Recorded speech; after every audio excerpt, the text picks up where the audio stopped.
what is racism? And in the sheet that I passed out, this first survey sheet, there was a few definitions on the sheet about your thoughts on racism. And I'm just going to read to you a couple of these definitions on racism. So Webster's dictionary defines racism as a belief that race is the primary determinant of human traits and capacities, and that racial difference produces an inherent superiority of a particular race. Another definition is racism is culturally sanctioned beliefs which, regardless of intentions involved, defend the advantages whites have because of the subordinated position of racial minorities. That's by David Wellman in Portraits of White Racism. And then my definition here is racism is supporting either expressly or inadvertently any system of race-based group or individual privilege. So before we get started, I would like to hear from the audience what your definition of racism is. So if you can say it in one sentence, maybe 10 or 15 words or less, raise your hand and we'd like to hear from you. Ernesto's going to come around with the microphone so that you can share. Any system, thought, belief, or action that makes distinctions based solely upon race. Okay. The rejection of a person or group based entirely on the color of their skin. The rejection. The rejection of okay, the rejection person of. or group based entirely on the color of their skin. Okay, rejection of. What's missing for me is the presence of the term power. Power. Because racism for me involves the ability of a group to control and determine the quality of life of another group, typically determined by their color, skin color, through the exercise of its power over that group.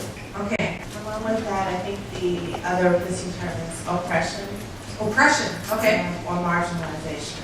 And marginalization. Yes. Oppression, marginalization. Okay, let me share with you, before we get into our 12 steps, probably many of you have already read this, Peggy McIntosh's article on white privilege. But this is my very brief summary of a very long article on white privilege. And what Peggy McIntosh says was that she was taught to see racism only in individual acts of meanness.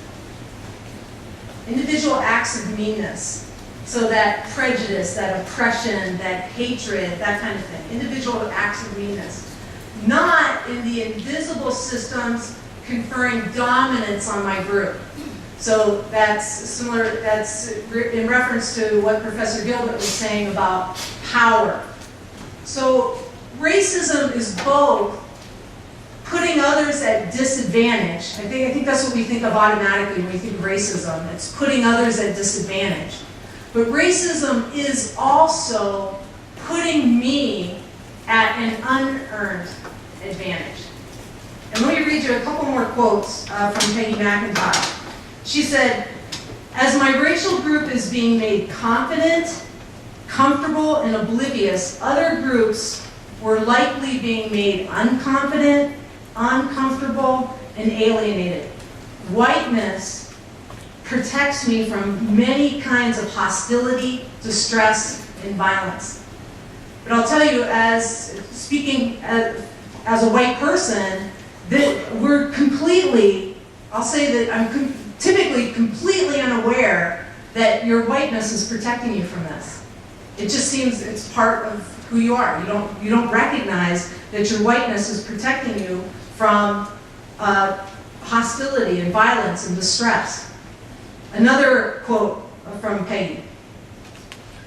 She says, so the question is for her and others like her, meaning white folks, the question is, will I get truly distressed, even outraged, about unearned race advantage and conferred dominance, and if so, what will I do about it? And I just want to tell you a quick story, just so that you can buy into this idea of what I'm talking about. I worked for a company where I was hired to hire the sales staff. And this company was, the sales staff was predominantly Chinese. I've worked in China, I speak Mandarin Chinese. My Mandarin's pretty good, I'm kind of conversationally proficient at it. And I have had a lot of experience in China. I've got a lot of experience doing HR kinds of stuff, org development kind of stuff. So I was hired by this company to recruit a sales staff and improve the sales staff and just do training and development for that sales staff. And the sales staff was 100% Chinese speaking, and it happened to be 100% ethnically Chinese as well.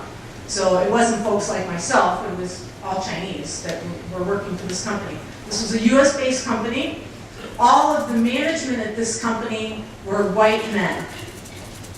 So it didn't take very long, about a month or a month and a half into this job, when I really recognized that the woman that was underneath me should have had my job. The Chinese woman, the ethnically Chinese woman, Chinese American woman who was underneath me, should have been the one that was doing my job.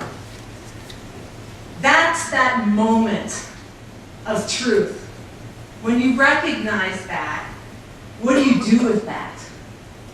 You know, is it my fault that the company's racist and they didn't promote her and they went outside and they hired me instead of her? I mean, I didn't even know the woman before they hired me from the outside and brought me into this company. But I clearly recognize, I mean, everything that I did, I had to go to her to figure out what the heck was going on. I was new to the industry. I mean, I really didn't know much about the industry that I was working in. Everything that I was learning, I had to sit at her feet and get her instruction on what the heck was going on. Her English was every bit as good as mine, and obviously her Chinese was 1,000 times better than mine was.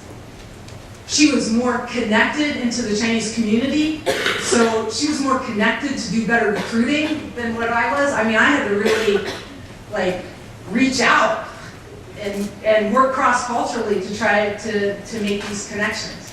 So I share this example as an example of really my own racism, because I would say, because I didn't speak out in it, and I didn't speak out in that situation. My only behavioral change was to recognize that she realized that she was being discriminated against because of who she was. And to recognize that, and I was like encouraging her and trying to build her up and that kind of thing. But I never walked into my white boss's office and called him on the carpet and said, you know, I shouldn't be doing this job. It should be this woman instead. And basically, you know, stand up for what I saw was racist hiring practices at this particular place of employment. So that's my confession that I'm a racist, because we're all kind of enculturated to be racist on some level. And I'm trying to say, to enter into a 12-step program of recovery, you have to admit that.